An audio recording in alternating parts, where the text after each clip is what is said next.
राधे राधे, जय श्री राम। मेरा नाम शुभम गोस्वामी और आप सबके समक्ष एक गोस्वामी श्री तुलसीदास जी के श्री रामचरितमानस जी से उठा करके एक चौपाई रखी है, ढोल गवार शूद्र पशु नारी सकल ताड़ना के अधिकारी।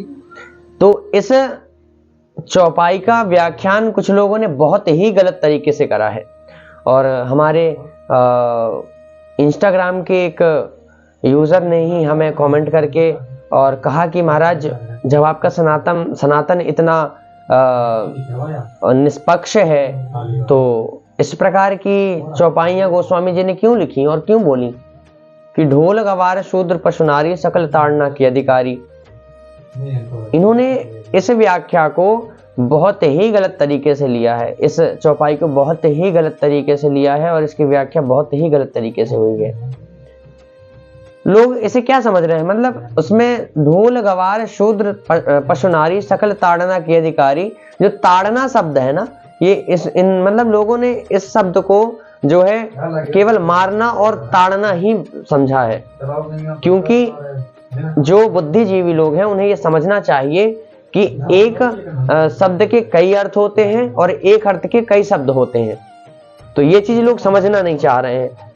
तो यहाँ पर ताड़ना जो शब्द है, शब्द तो एक ही है किंतु ये सब पर अलग अलग लागू होती है। जैसे ढोल, जब तक हम ढोल को ताड़ेंगे नहीं और उसे देखेंगे नहीं और सही ताल नहीं मारेंगे और बिना देखिए, अगर हम ढोल के समक्ष बैठ जाएं कि प्रभु ढोल महाराज आप बच जाइए, तो बजेंगे तो नहीं, हमें उसे ताड़ना पड़ेगा, मारना पड़ेगा और देख करके मारना पड़ेगा कि कैसा मारना है, कौन सा ताल देना है, तब उससे जो ध्वनि निकलेगी तो लोग उससे उमंगित हो जाएंगे, मतलब प्रसन्न हो जाएंगे, प्रसन्न चित्त हो जाएंगे, वो संगीत में हो जाएगा। अब आते हैं ढोल के बाद गवार। तो गवार एक ऐसा व्यक्ति है, कोई विशेष व्यक्ति नहीं है, गवार कोई भी हो सकता है। गवार का मतलब अनपढ़ नहीं होता, गवार का मतलब होता है विवेकहीन। बुद्धि सबके पास होती है, विवेक सबके पास नहीं होता है। तो विवेकहीन है इसका मतलब। यदि कोई विवेकहीन व्यक्ति है और आप यदि आप उस पर नजर नहीं रख रहे हैं तो कुछ भी हो सकता है। इसलिए हमें गवार पर नजर रखनी चाहिए। यदि हम गवार को कोई काम दे दें तो वो काम निश्चित रूप से बिगाड़ेगा, इसलिए हमें उस पर नजर रखना चाहिए, ये अनिवार्य है। ढोल गवार शूद्र पशु नारी सकल ताड़ना के अधिकारी है। अब आते हैं ढोल गवार के बाद आते हैं शूद्र। तो शूद्र किसी वर्ण को नहीं कहा गया इसमें। देखिए, पहला तो शास्त्र विरुद्ध आचरण करना, ये शूद्र कर्म ऐसे लोगों ने ऐसे परिभाषित कर दिया, किंतु इसका सही अर्थ नहीं है। शुक्ल यजुर्वेद में वर्णन आता है, ब्राह्मणो शमुखमासेत बाहु राजन्यः कृतः ऊरु तदश जदवैश्यः पद्भ्यागुं शूद्रो अजायत। पद्भ्यागुं शूद्रो अजायत। भगवान श्री नारायण के चरणों से, श्री चरणों से शूद्र की उत्पत्ति हुई है।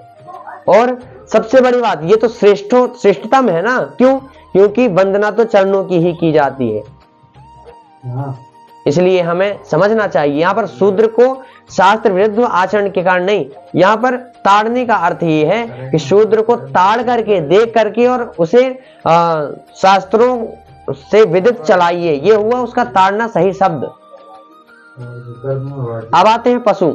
अब जैसे पशु, पहले जैसे खेतों में बैलों के द्वारा जो है जुताई होती थी, तो उन्हें ताड़ा जाता था, उन्हें इशारा दिया जाता था कि बाएं तरफ से मारो तो वो दाएं को चलेंगे और दाएं तरफ से मारो तो बाएं को चलेंगे। तो यही होता था ताड़ना।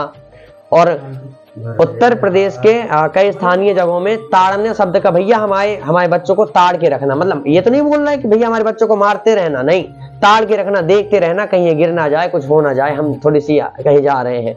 तो ये ताड़ने का सही शब्द है। अर्थ का अनर्थ मत कीजिए। राधे राधे, जय श्री।